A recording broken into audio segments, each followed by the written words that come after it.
tenemos esta porción, es la continuación de la predicación que el Señor inicia a partir del versículo 19. Es la continuación. Y el Señor, hermanos, da estas palabras que hemos leído con el propósito de hacer una vindicación acerca de la autoridad que Él tiene de trabajar el día sábado. Porque en los versículos anteriores a este capítulo, nosotros leemos de que Jesús acababa de sanar a un hombre que estaba paralítico por hacía 38 años. Y este paralítico estaba junto al estanque de Betesda. Había muchos enfermos alrededor de ese estanque, pero había ese hombre que tenía tiempos, años de estar en ese lugar y no había tenido la oportunidad de haber sido sanado. Pero en ese día llegó Jesús y tuvo misericordia de ese hombre.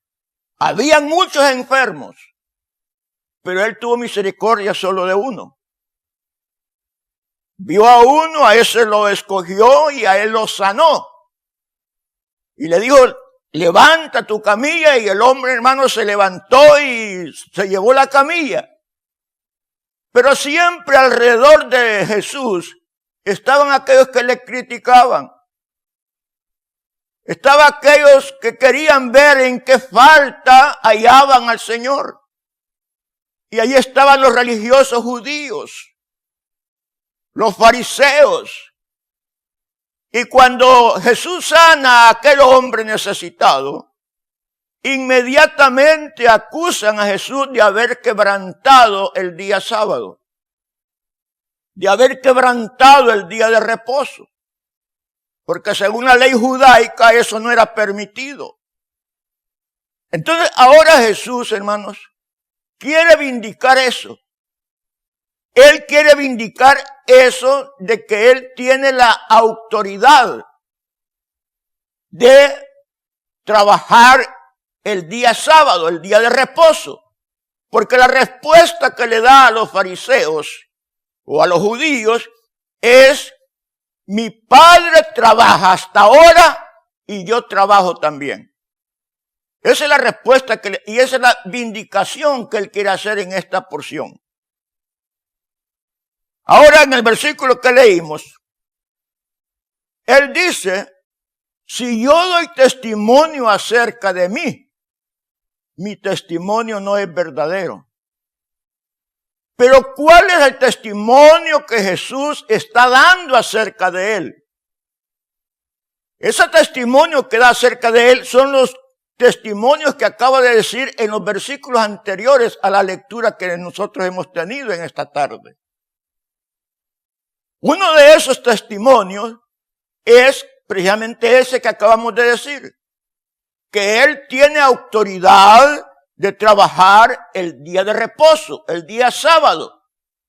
Porque la misma Escritura dice, y Él lo dice, de que Él es Señor del día de reposo. Él es Señor del día sábado. Entonces, Él tiene la autoridad. Ese es uno de los testimonios que Él da en la lectura anterior, antes de lo que nosotros leímos. Pero hay otros testimonios. Y ese otro testimonio dice que les dijo que Él tenía vida en sí mismo. Y les dice, así como el Padre tiene vida en sí mismo, así también ha dado al Hijo tener vida en sí mismo. Y Él la da a quien Él quiere. Entonces, ese es otro testimonio que Él dio anteriormente, que Él tiene vida en sí mismo. Otro testimonio que Él dio en esta porción, en este capítulo 5, es que les dijo que Él es el que da la vida eterna. Porque le mencionó, aquel que cree en mí tiene vida eterna y no vendrá a condenación, mas ha pasado de muerte a vida. Ese es otro testimonio que él dio. Y también dio otro testimonio más, que dijo que el Padre le dio a él la autoridad de hacer juicio. Al Hijo se le dio la autoridad de hacer juicio. Entonces, esos son los testimonios que Jesús dijo anteriormente. Por eso es que él dice esas palabras. Si yo doy testimonio, eso que acabamos de decir, acerca de mí, ahora dice, mi testimonio no es verdadero. Es raro. Es raro que diga el Señor eso. Cuando el Señor lo que dice es verdad siempre. En Él no hay mentira. En Él no hay engaño. Todo lo que Él dice es cierto y verdadero. Pero está diciendo, mi testimonio no es verdadero. ¿Por qué el Señor está diciendo, mi testimonio no es verdadero?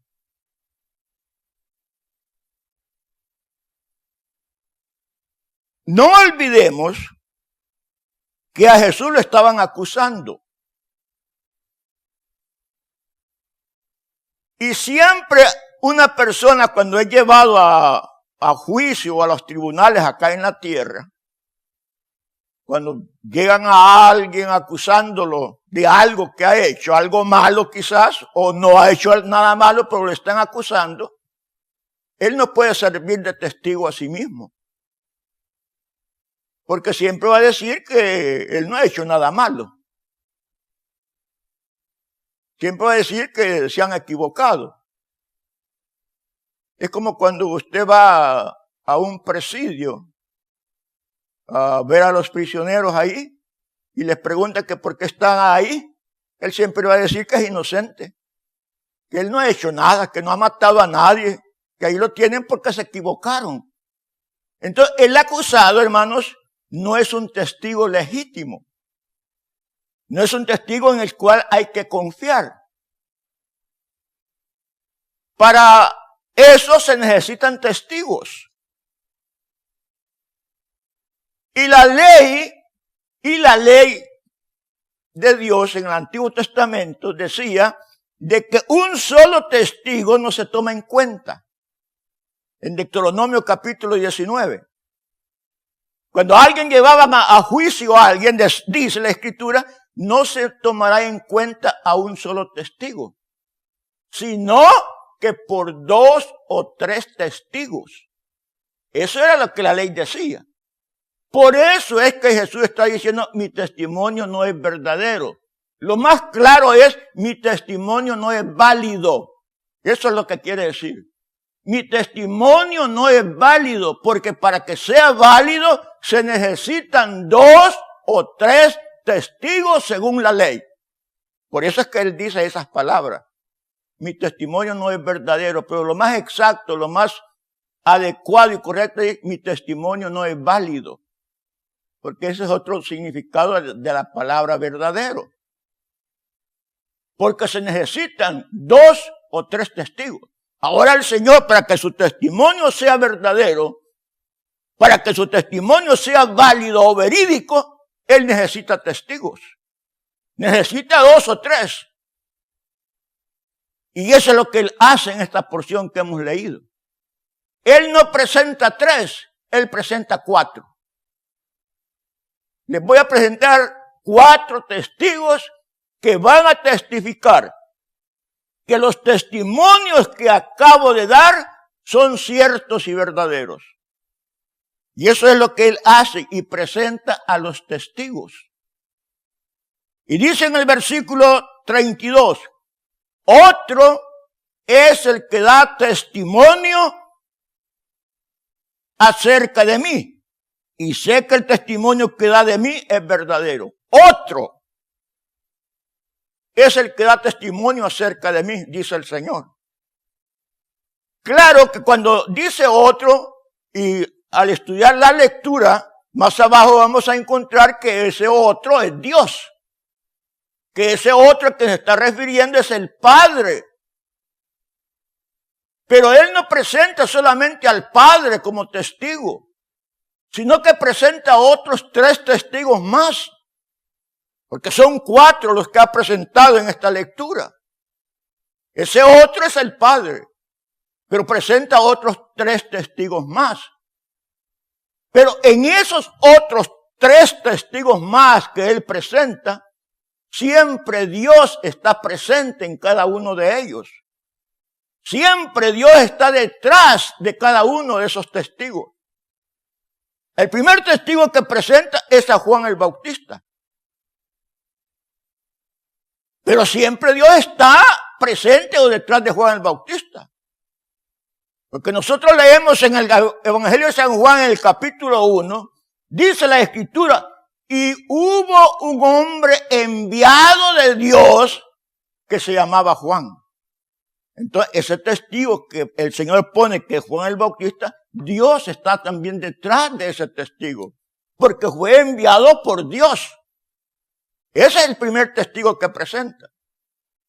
Hay otros testigos. Él presenta como testigos suyos las obras que él hace. Él pone como testigos las obras, las maravillas, los milagros que él hace.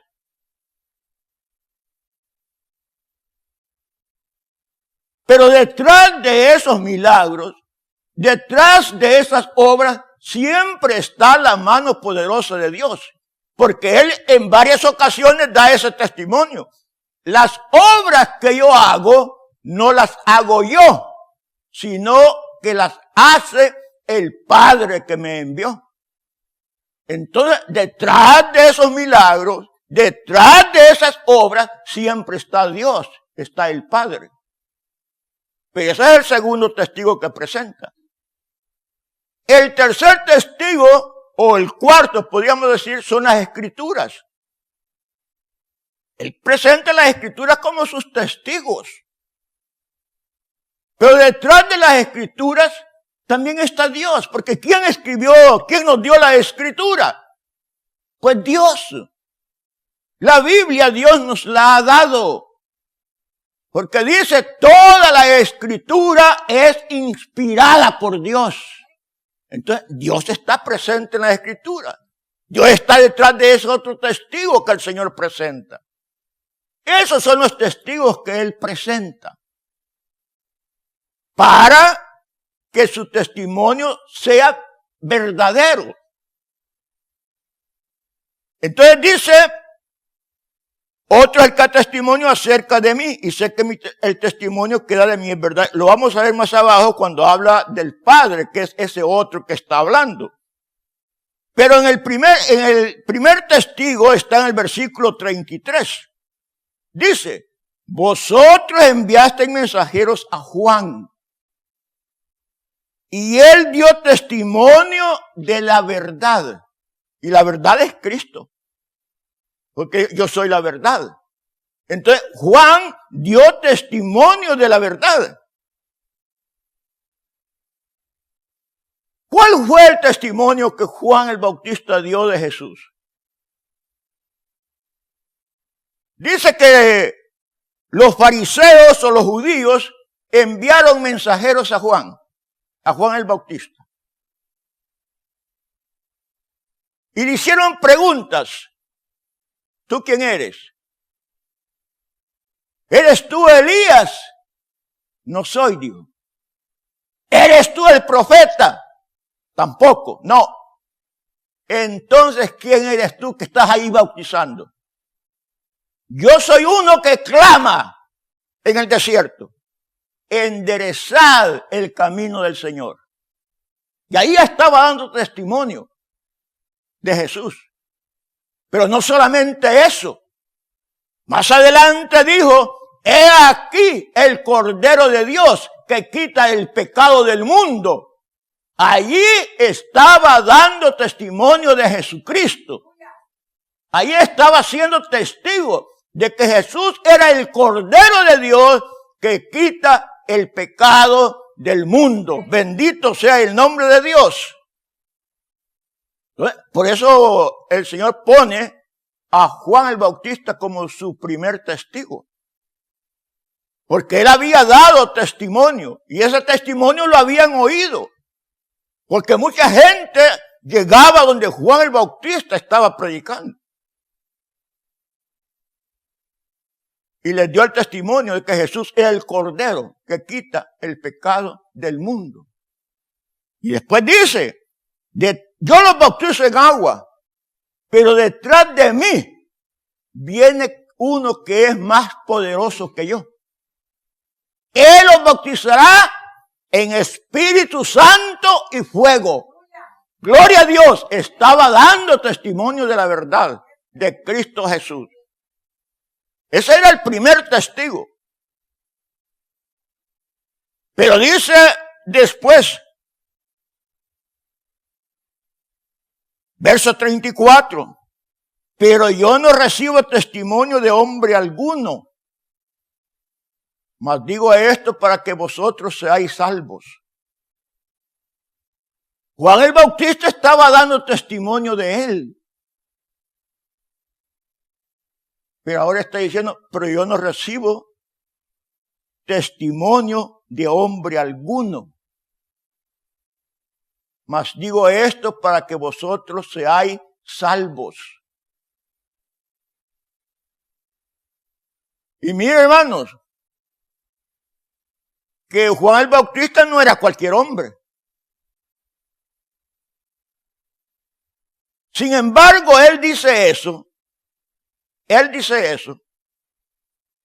porque su palabra está por encima de lo que diga cualquier ser humano. No importa que haya sido Juan el Bautista o haya sido otro profeta. La palabra del Señor está por sobre todo ser humano. Y su palabra tiene más valor que la palabra de cualquier hombre. Amén. Tiene más valor. Pero yo les he dicho eso, he puesto a Juan de mi testigo para que vosotros seáis salvos. Pero ¿cómo es que iban a ser salvos? Porque lo que Juan había dicho todavía estaba fresco en los oídos de las personas que oyeron. Habían oído que el Señor es el Cordero que quita el pecado del mundo. Y si hubieran creído en esas palabras que Juan el Bautista dijo, hubieran sido salvos, porque a eso vino el Señor. Entonces, yo he dicho o he puesto a Juan el Bautista de testigo para que aquellas palabras que él dijo, ustedes las reciban y a través de esas palabras, ustedes creyendo sean salvos. Por eso he dicho eso. Por eso he puesto a Juan el Bautista de testigo, aunque yo no recibo testimonio de hombre alguno. Pero más adelante dice quién era Juan. No era cualquier hombre. Él era antorcha que ardía y alumbraba. Él era una antorcha que ardía y alumbraba en medio de la oscuridad espiritual del ser humano. El Señor Jesús dio testimonio en una ocasión de Juan. Y él dijo que de entre los nacidos de mujer no hay mayor profeta que Juan. No hay. Juan era el más grande, mayor que todos los profetas. Más que Moisés, más que Jeremías o Isaías. El Señor lo dijo. Entonces Juan era una antorcha que iluminaba, que alumbraba cuando él estaba diciendo aquellas palabras. Y esta gente a la cual Jesús le está diciendo estas palabras, dice que se regocijaron por un tiempo en esa luz, se regocijaron. Pero regocijarse no quiere decir que creyeron. Esa es la situación. Ellos solamente se regocijaron. Sintieron, hermanos, que aquellas palabras eran algo nuevo, una enseñanza nueva. Una enseñanza dicha con cierta autoridad. Y eso hizo que se regocijaran. Pero no indica con eso de que creyeran. Solamente se regocijaron. Es como aquel verso allá en el libro de Hebreos, que dice que aquellos que fueron iluminados se volvieron otra vez al mundo. Pero solamente fueron iluminados. Eso no quiere decir que creyeron. Así estos fueron también lo mismo. Se regocijaron, pero no creyeron el mensaje. Pero ese era el primer testigo. Ahora viene el Señor a presentar el segundo testigo. Y él dice en el verso 36, mas yo tengo mayor testimonio que el de Juan, porque las obras que el Padre me dio para que cumpliese, las mismas obras que yo hago, dan testimonio de mí. Las mismas obras que yo hago, dan testimonio de mí.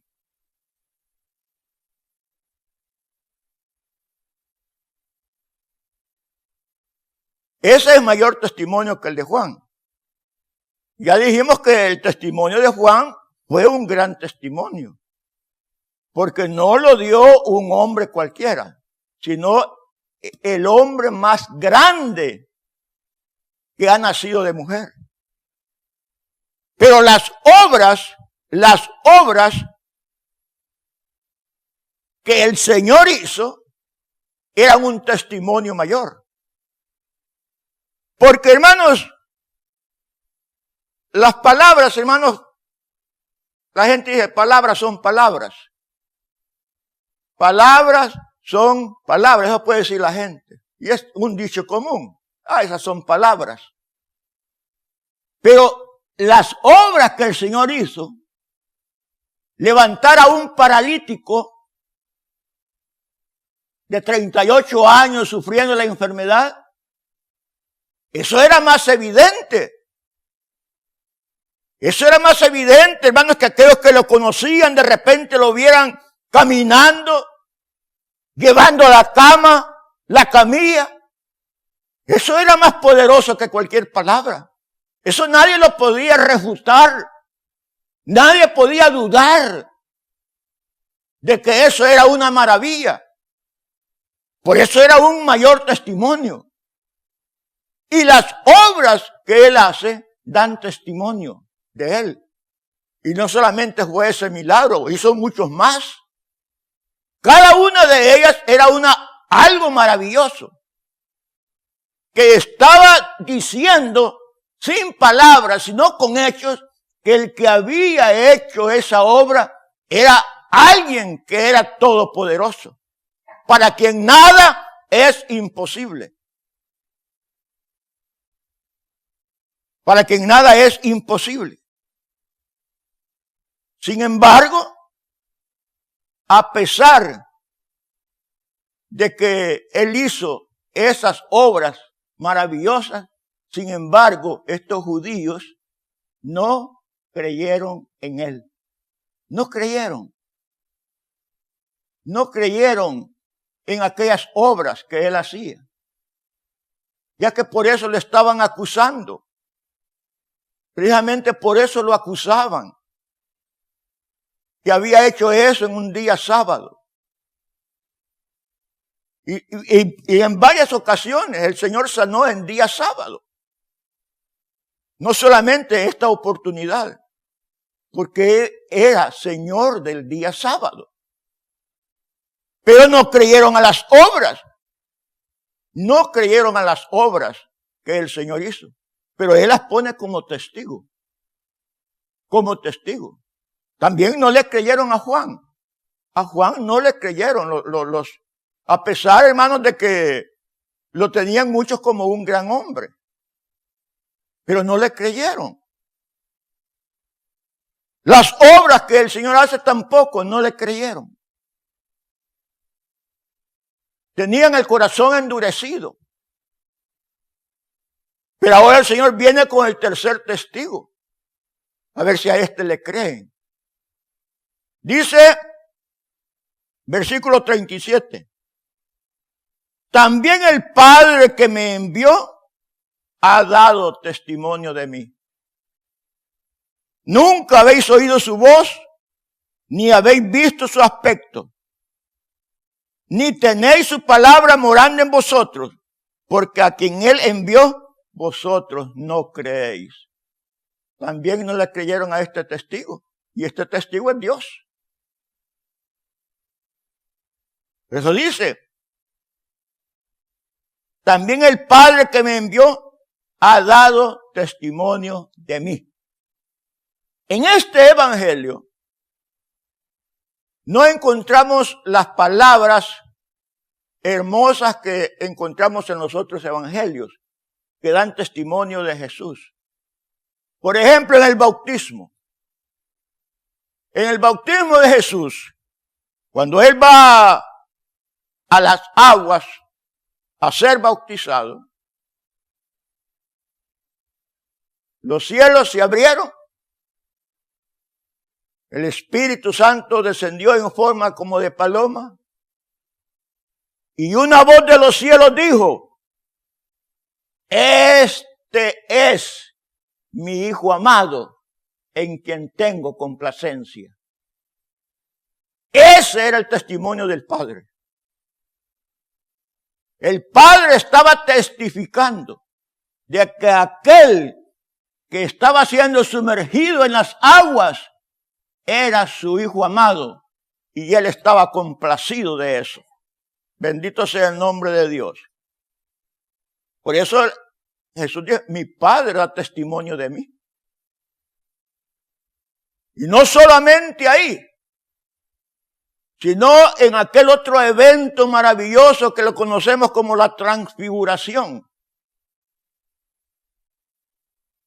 Cuando Pedro estaba pensando con su mente humana en hacer 3 enramadas, dice que allá en lo alto, las nubes, también se oyó una voz. Se oyó una voz que decía, este es mi Hijo amado, en quien tengo complacencia. A él oíd. A él oíd. Ese era el testimonio que el Padre también estaba dando de su Hijo. Pero ahora no solamente él siente complacencia. Ahora él le dice, a él oíd. Y es a él, hermanos, a quien todos deberíamos de oír. Porque solamente de él es que Dios ha dado testimonio de que es su Hijo amado y que solamente a él debemos de oír. Nosotros no debemos de oír a otros. Ya lo dice él al final de esta lectura, que no leímos, pero tal vez llegamos. Pero es a él, porque solamente él es el que ha venido con el mensaje de salvación y no otro más. No hay otro más. Por eso el Padre dijo, a él oigan lo que Jesús dice, óiganlo, porque esa es la única verdad. Bendito sea Dios. Entonces, el Padre dio testigo y Jesús lo pone de testigo. Es su tercer testigo que pone. Y el testimonio del Padre, él dijo, es verdadero, dijo. El Padre no iba a estar mintiendo acerca de que Jesús era su Hijo. Él no iba a estar mintiendo porque en Dios no hay mentira. Pero luego dice aquí el Señor, nunca habéis oído su voz, ni habéis visto su aspecto. Nunca habían oído su voz. Y es evidente que el hombre no puede oír y captar la voz de Dios.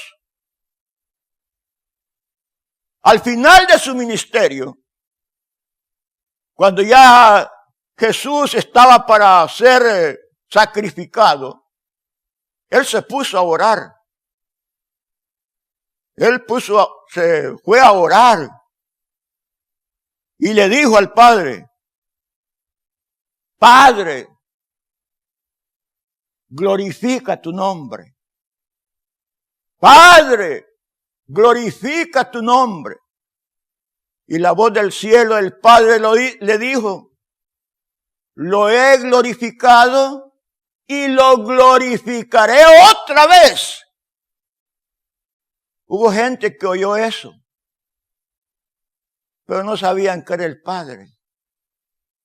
Unos dijeron, fue un trueno. Eso fue lo que dijeron. No podían oír la voz del Padre. Fue un trueno. Y los que eran un poco más avisados, no fue un ángel. Pero nadie dijo, fue el Padre. Porque no podían oír su voz. Por eso Jesús les dijo, nunca habéis oído su voz. Nunca. Ni habéis visto su aspecto. Nunca.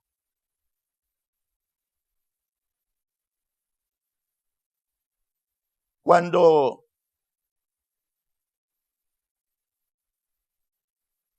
Jesús andaba con sus discípulos, uno de ellos le dijo, muéstranos al Padre y nos basta. Muéstranos al Padre y nos basta.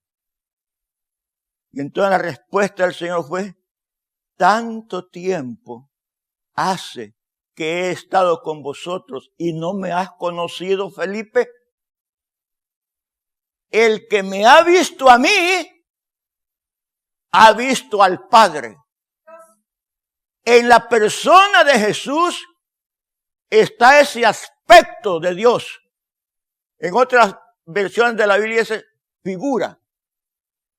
Nunca habéis visto su figura. Aquí dice, nunca habéis visto su aspecto. Pero cuando se ve a Jesús, allí se ve el aspecto o la figura del Padre. No en su forma humana. Porque Dios no tiene forma antropomórfica de ser humano. Pero en Jesús está el aspecto de Dios en su santidad, en su pureza, en su poder, en su perfección. El que ha visto a Jesús en eso, ha visto al Padre. Pero aquella gente no podía ver eso. No podía ver eso en la persona de Jesús. Lo que hacía era que lo criticaban, que lo acusaban, que lo calumniaban. Pero no podían ver la santidad y la perfección que había en él, que se reflejaba en él. Por eso el Señor les dice, nunca han visto ni oído la voz del Padre, ni nunca han visto su aspecto. Estaban completamente sordos y ciegos a la verdad de Dios. Porque no oían a Jesús. Luego dice, ni tenéis su palabra morando en vosotros, porque a quien Él envió, vosotros no creéis. No creyeron en Dios. Y se hacían religiosos. Se hacían que ellos eran la leche y nata de la religión. Pero no creían en Dios. Y cuando alguien no cree en lo que Dios dice, está diciendo de que Dios es un gran mentiroso. Imagina hasta dónde llega el ser humano. Porque esa es una forma de decir de que, decir no creéis en Él, le está diciendo, y dijeron a mi Padre que es mentiroso. Porque el Padre dio testimonio que hay que oírlo a Él. Y como no creen en Él, entonces están diciendo, Dios es mentiroso. Y eso es lo que hace todo ser humano. Cuando se tiene la Escritura, cuando se tiene la palabra de Dios y no se la cree, están diciendo que Dios es mentiroso. Y no importa, hermanos, usted le puede leer a una persona que no crea un versículo, para usted puede estar claro como la luz del día, pero esa persona no cree. Le puede presentar otro versículo que está más claro que una gota de rocío en la mañana, pero esa persona no cree. Y le puede presentar este y el otro y el otro y el otro y no cree. Porque él ha decidido no creerle a Dios y decir que Dios es mentiroso. Que Dios tenga misericordia. Pero estos hermanos no creyeron al testigo y ahí le está presentando el mayor de los testigos, a Dios mismo. Pero no creyeron en él. A pesar de que había dado tanto testimonio. Ahora viene el Señor y les presenta el cuarto testigo. Tal vez a este le creen. Tal vez a este. ¿Y a qué no le creyeron a Juan? No le creyeron a las obras que él hacía. No le creyeron al Padre. Bueno, les voy a presentar el cuarto testigo. Y dice la Escritura, verso 39. Escudriñad las Escrituras, porque a vosotros parece que en ellas tenéis la vida eterna. Y ellas son las que dan testimonio de mí. Él pone las Escrituras como otro testigo, porque ellas dan testimonio de él. Y él dice, escudriñad las Escrituras. Aquí vamos a hacer una aclaración con esta palabra escudriñad. Anoche lo estuvimos discutiendo ahí con el hermano David. Estamos tomándonos ahí un atolito y hablamos sobre esto de escudriñar. Salió en la plática. Entonces, allí, hermanos, vamos a tener, hermanos, vamos a aclarar esto. No olvidemos, hermanos, de que la Biblia que tenemos acá en la mano es una traducción del griego. Esta no es la original, esta es una traducción. Y solamente en nuestra Biblia, Reina Valera, dice esa palabra así, escudriñad. Escudriñad. Es una orden. Y a esa orden en la conjugación de los verbos se le llama el modo imperativo. Imperativo, imperio, mandar. Pero en todas las otras versiones, ya sea en español, en inglés, en cualquier versión que quiera, no está en modo imperativo, sino en modo indicativo, que es como él ha venido hablando todo esto anterior. Y en todas las otras Biblias dice, escudriñan las Escrituras. O sea, las estudian. En otras versiones dice, estudian las Escrituras. En otras versiones dice, investigan las Escrituras, porque a ustedes les parece que ellas tienen la vida eterna. Esa es la traducción correcta.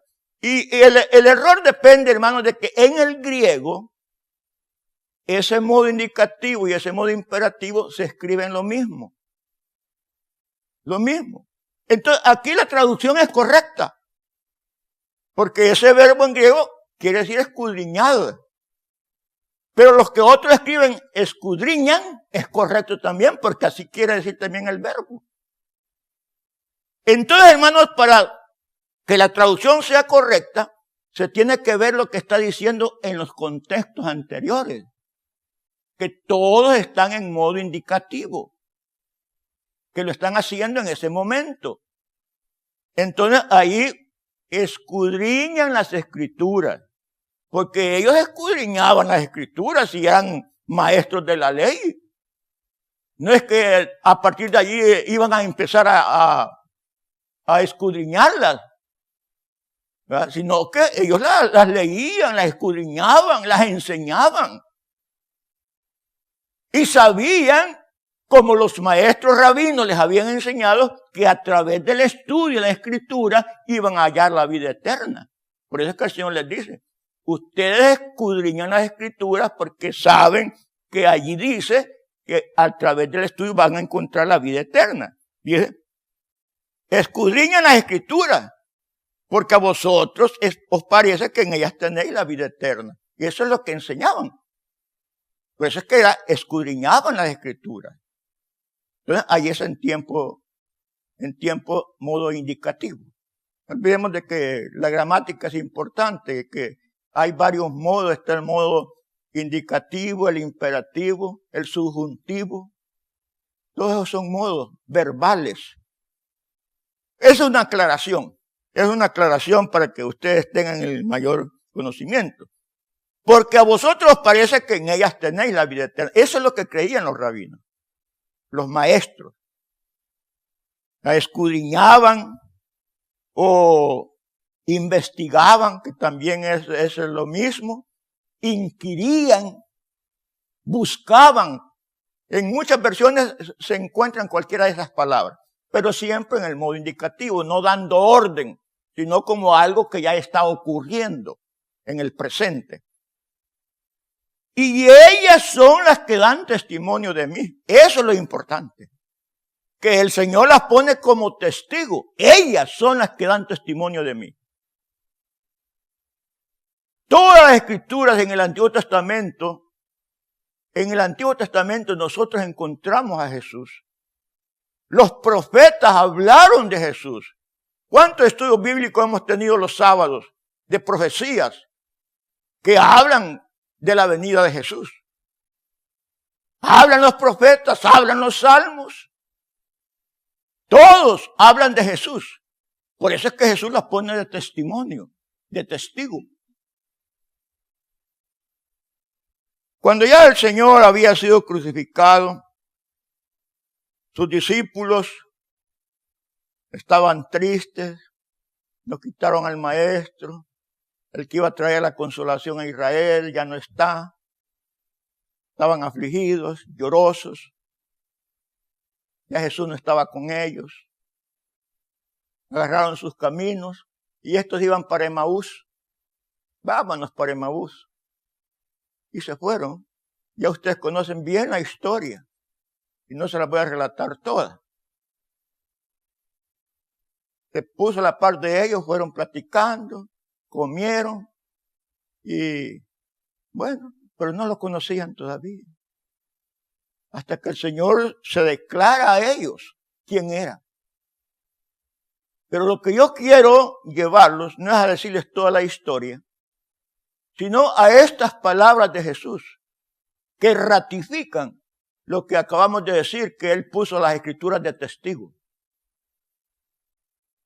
Porque cuando ya se da a conocer a ellos que les dicen insensatos, que no entendían las Escrituras, Él les dice estas palabras. O hace, y les dice, y comenzando, dice, desde Moisés, y siguiendo por todos los profetas, declaraba en todas las Escrituras lo que decían de Él. Entonces las Escrituras son testigos. Porque Él empezó desde Moisés, desde los libros de Moisés, desde el Génesis. Y no les basta eso, sigue con los profetas. Y sigue con los salmos y con los otros libros. Y les decía y les declaraba, esto que está aquí, el profeta lo decía de mí, decía el Señor. Esto que está aquí, Moisés lo decía de mí. Por eso es que las Escrituras son un testigo que el Señor le puso a aquellos incrédulos, porque no creían, eran incrédulos. Pero de Él daban testigo. Y más adelante, ya en el último versículo, en el verso 46, que no lo leímos, Él lo repite. Porque si creyeses a Moisés, me creeríais a mí. Porque de mí escribió Él. Ahí también está testificando. que Moisés escribió de él. Lo mismo que le dijo a sus discípulos que iban camino a Emaús. Desde Moisés y por todos los profetas les declaraba por las escrituras lo que decían de él. Pero el verso 40 dice, y no queréis venir a mí para que tengáis vida. ¿Qué quiere decir? Que no le creyeron a las escrituras tampoco. A pesar de que les decía que todas las escrituras, y ellos las leían, pero no querían venir a él para tener vida. En otras palabras, no creían a las escrituras. Si no le creían a Dios, que es el autor de las escrituras, pues también no les iban a creer a las escrituras. Entonces, hermanos, nosotros nos encontramos ahí con la dureza del corazón humano. Cuando el ser humano no quiere creer, cuando endurece su corazón, no importa lo que diga Dios, no importa lo que digan las escrituras, no creen. Completamente no creen. Pero fíjate que dice el Señor en esta que no leímos más abajo, en versículo 43. Si otro viniera en su nombre, a ese le van a creer. Imagínense cómo es el ser humano. Ha venido el Señor, el Mesías, el Redentor, el Salvador, el ungido, el prometido, pero no le creen. Pero si otro viniere, a ese sí le van a creer. A ese sí. Y ahí es donde debemos de tener cuidado. ¿Cuántos aparecen hoy en día? Haciéndose pasar por el Mesías, haciéndose pasar por un gran profeta, trayendo esto, trayendo lo otro. Y siempre hay gente que les cree. A ellos sí les creen. Las mentiras que dicen, a ellos sí les creen. Pero la verdad revelada en la palabra por Dios, no la creen.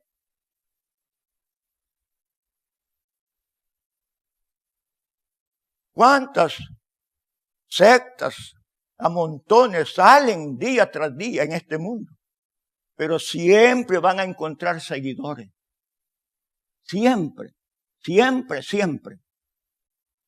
Pero a Dios no le van a creer.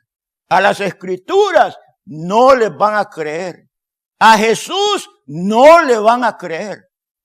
A otro que venga con engaños, a ese sí le van a creer. Ese es el ser humano. Pero quiero decirles algo.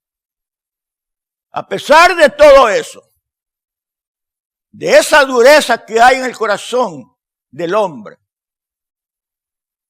Dios tiene misericordia y ha tenido misericordia de cada uno de nosotros.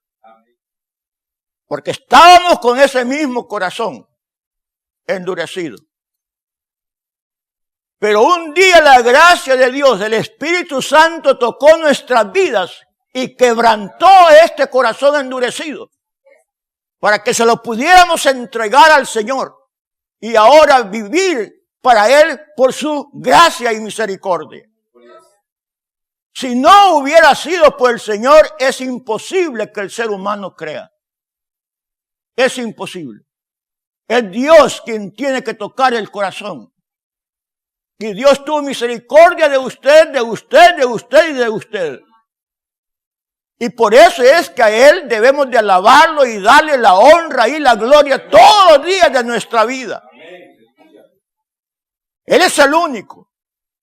Y bienaventurados somos porque nosotros, ahora lo podemos decir, le creímos al primer testigo, que fue Juan. Nosotros creemos que Cristo es el Cordero de Dios que quita el pecado del mundo. Le creímos. Creímos al segundo testigo, las obras. Todos sabemos, hermanos, que para Dios no hay nada que sea imposible. Y que el Señor sanó a este paralítico, sanó al ciego, sanó al sordo, sanó al leproso, a la mujer con flujo, a todos. Creemos en las obras poderosas del Señor. Le creemos al tercer testigo. ¿Cómo no le vamos a creer a nuestro Padre Celestial? Cuando Él dijo, este es mi Hijo amado, a Él oigan. No a otro, no a otro, no a otro, a Él oigan. Que es el único que Él ha enviado para dar salvación. Y creemos al cuarto testigo, las Escrituras, en las cuales nos deleitamos. Lámpara es a mis pies tu palabra y lumbrera mi camino. La palabra de Dios es verdad. La palabra de Dios es verdad. Este es el testimonio que nosotros, cada uno de nosotros tenemos.